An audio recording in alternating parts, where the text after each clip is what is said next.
नमस्कार, आप देख रहे हैं नेक्स्ट स्पिरिचुअल। आपके साथ मैं हूँ रीना। गंगा दशहरा भारत में बड़ी धूमधाम से मनाया जाता है। यह माँ गंगा की धरती पर अवतरण का दिन माना जाता है। हिंदू धर्म में माँ गंगा को बेहद पवित्र नदी कहा जाता है। ऐसी मान्यता भी है कि इस दिन नदी में स्नान करने से सारे पाप धुल जाते हैं। हिंदू पंचांग के अनुसार गंगा दशहरा जेठ माह के शुक्ल पक्ष की दशमी तिथि को आता है। शास्त्रों के अनुसार इस दिन माँ गंगा राजा भागीरथ के कहने पर धरती पर अवतरित हुई थी। इस दिन माँ गंगा की विशेष पूजा अर्चना की जाती है। यदि आप गंगा दशहरा में माँ गंगा का आशीर्वाद प्राप्त करने के लिए व्रत रखने की सोच रहे हैं, तो यहाँ आज आप गंगा दशहरा की पौराणिक कथा के बारे में जानेंगे। पौराणिक कथा के अनुसार प्राचीन काल में अयोध्या में राजा भागीरथ रहते थे। आपको बता दें कि उन्होंने भगवान श्री राम का पूर्वज माना जाता है। एक बार की बात है, राजा भागीरथ को अपने पूर्वजों के तर्पण के लिए गंगा जल की जरूरत पड़ी। उस समय माँ गंगा सिर्फ स्वर्ग में ही बहा करती थी। यह सोचकर राजा भागीरथ ने माँ गंगा को धरती पर लाने के लिए कई वर्षों तक कठोर तपस्या की, लेकिन फिर भी उन्हें कोई सफलता नहीं मिली।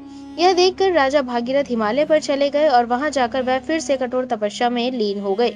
उनकी कठोर तपस्या को देखकर माँ गंगा बेहद प्रसन्न हुई और उन्हें आशीर्वाद देने के लिए वहां प्रकट हुई।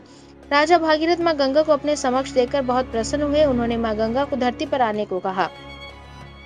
यह सुनकर माँ गंगा उनके आग्रह को स्वीकार कर लिया, लेकिन राजा भागीरथ के सामने एक बहुत बड़ी समस्या खड़ी हो गई। माँ गंगा का वेग बहुत ज्यादा था। यदि वह धरती पर आती तो पूरी धरती तबाह हो जाती।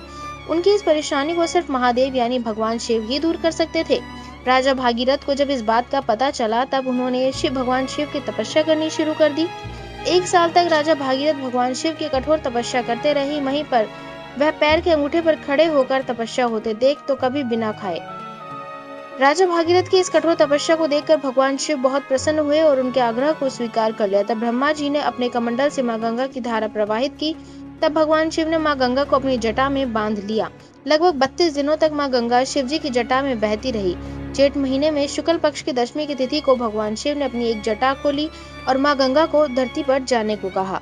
तब राजा भागीरथ ने माँ गंगा को धरती पर आने के लिए हिमालय के दुर्गम पहाड़ियों के बीच रास्ता बनाया।